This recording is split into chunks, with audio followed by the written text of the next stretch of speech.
How's it going, everyone? It's Sam. We have $6.3 trillion of contracts expiring today. Billions of dollars of liquidations could happen. We have a lot of volatility coming, especially towards the end of the trading day for the stock market. So be on the lookout for that. We'll talk about why that is. We also have historic returns from days like today, because today is a pretty specific day in the stock market. Japan also just crashed 2.5%. The stock market crashed as bond yields hit record territory. Some people are saying that this is what's going to happen in the future for the US stock market with what's happening there. So let's go through that along with a recent speech from Michael Saylor. I'm just going to point out the part of the speech I think is pretty interesting. A recent conversation he had with an ultra high net worth individual, probably worth even more than himself. So we'll be going through all that. If you don't mind, hit subscribe so you can see future videos just like this one. If you want to trade crypto, check out the link to BYDFi underneath the video.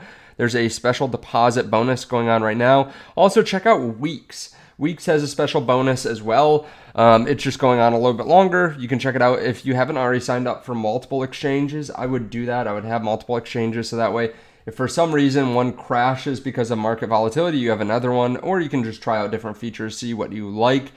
So check those out underneath the video. Now, let's start here.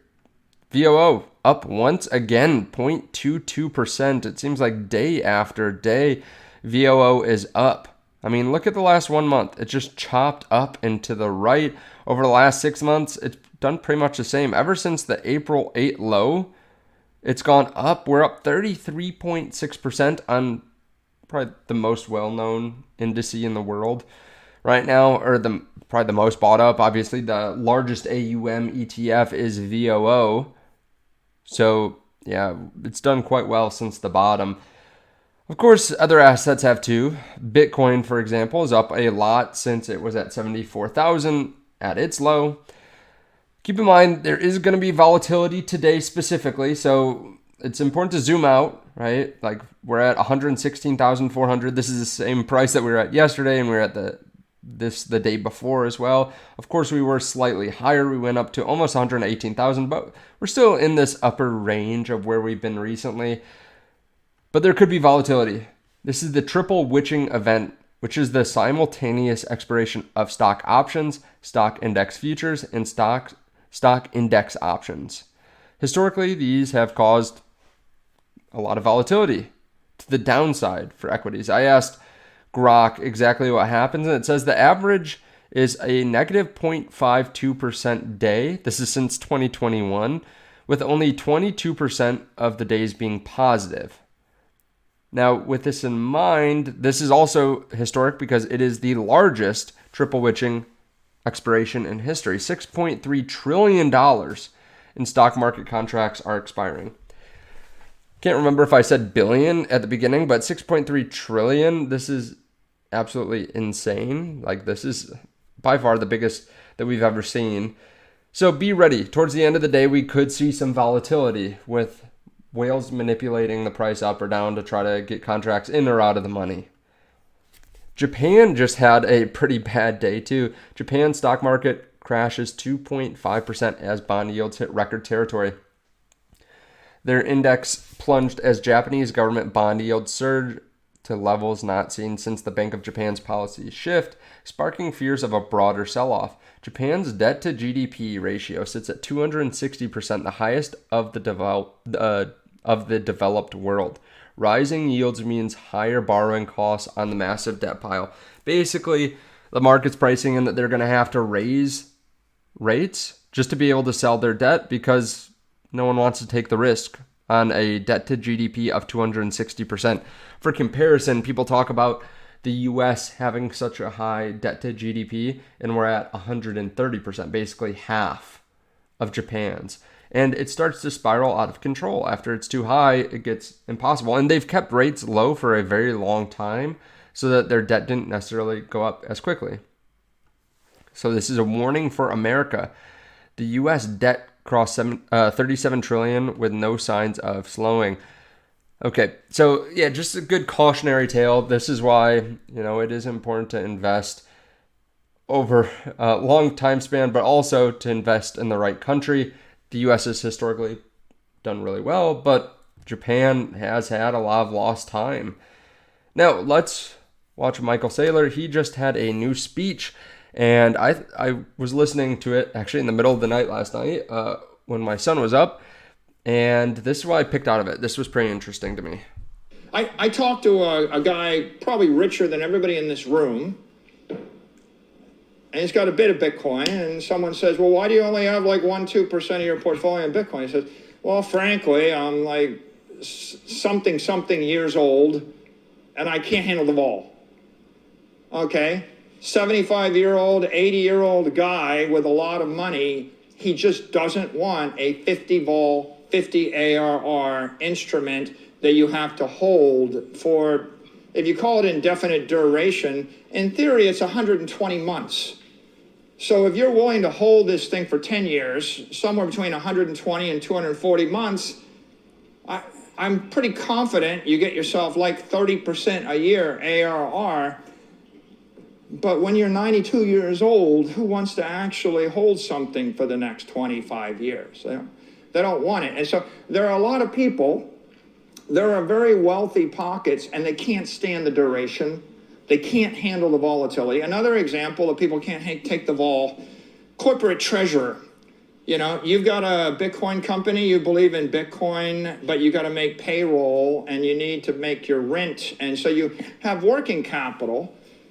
You know, conventional wisdom is keep 1 year of working capital into the currency that your liabilities are denominated in. That's your treasury. You're not going to put that in Bitcoin. You're going to put that in, right now, you're going to put it in a money market. And in the US, it'll give you about 3% after tax. But in Japan, it's going to give you 25 basis points after tax. In Switzerland, it's going to give you minus 50 basis points. The entire yield curve in Switzerland is negative out to 4 years. In Europe, it's going to be 200 basis points, maybe. So you've got how much? 30, 40, 50 trillion dollars tied up in treasury instruments and money markets and the like between Japan, Europe, Switzerland, Canada, the US. 30 trillion in the US alone. They can't stand the vol.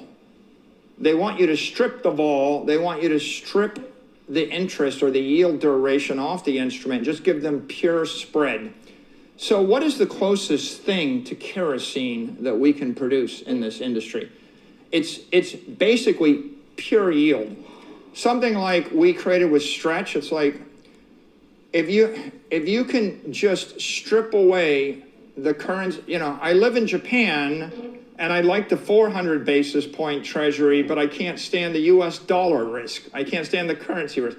Strip away the currency risk, strip away the duration risk, strip away the volatility, strip away the credit risk, give me liquidity, right? Serve it up to me in some sort of credit instrument. And, you know, take MetaPlanet, they're sitting on billions of dollars of Bitcoin. If they can open up the credit side of that trade and they can sell Meta yield at 5 or 6% in JPY, they'll be arbitraging 50% US dollar ARR versus 5% in the yen, and they capture the 45% spread, right? Which is, to say they're getting 90% of the economic gain is an understatement. They're getting 100% of the economic gain up front. They're getting 90% in the first increment, compounding exponentially. So when you set up that instrument, you're getting like 95% of the economics, right? And so when you think about what is the opportunity here, everywhere in the world, you need treasury companies. Why? Because you're creating the high quality credit. And what credit? Well, you can create that pure yield product and you can sell it direct retail, go to the retail like sort of we're doing. You could also create that product and partner with the largest bank in Switzerland, and you could power their treasury. You know, well, B of A is running treasury for $1 trillion or something. So what if you actually power the treasury of another bank, and you become a B2B player. So a company could pursue a strategy where they create the yield and they create the return or the credit instrument, but they sell it through a bank. Well, how many banks are there? 25,000 banks. There's 25,000 people to sell it to. Well, what else? Insurance companies and annuity companies. There's companies that have hundreds of billions of dollars, and they're on the hook for annuities. Open up a pipe to the annuity company or the pension fund, and you just sell the yield directly through. You could do that as well. Also, the insurance business, right? And so when I look at this, people go, well, how much room is there for Bitcoin treasury companies? Some dude says, why would you want to buy a hamburger on the Upper East Side for $40 when I'll sell you a hamburger for $3 in Kansas? Well, because I don't live in Kansas. That's not, okay, well, so I guess there's room for one restaurant in New York. Well, what about the people downtown? What about the people who live in Tokyo that want to eat, right? The truth is there's a lot of room for restaurants. There's a lot of room for how many banks? 5,000 banks in the U.S. There are 25,000 banks in the U.S. 80 years ago or 100 years ago. So 100 years after they're obsolete, there's still 5,000 of them, right? There will be thousands and thousands of treasury companies. Okay, I thought that was really interesting. I think Michael Saylor does a better job than anyone at meeting people where they are. So he's really good at bridging traditional finance to retail investors, to Bitcoiners, people that maybe just say, you need to go buy Bitcoin. I don't care who you are, what you are, go buy Bitcoin. And some entities are like, that just doesn't fit what we need, right? We have specific goals in mind. We have specific requirements. We can't go buy Bitcoin, but we want exposure somehow. So he says, okay, well, we'll offer you a yield, right? And we'll go take that money and invest in Bitcoin, and we'll make the difference. We'll pay you 5, 10%, and we'll make the difference to 30 or 50%. So over a long enough time span, it makes them a lot of money.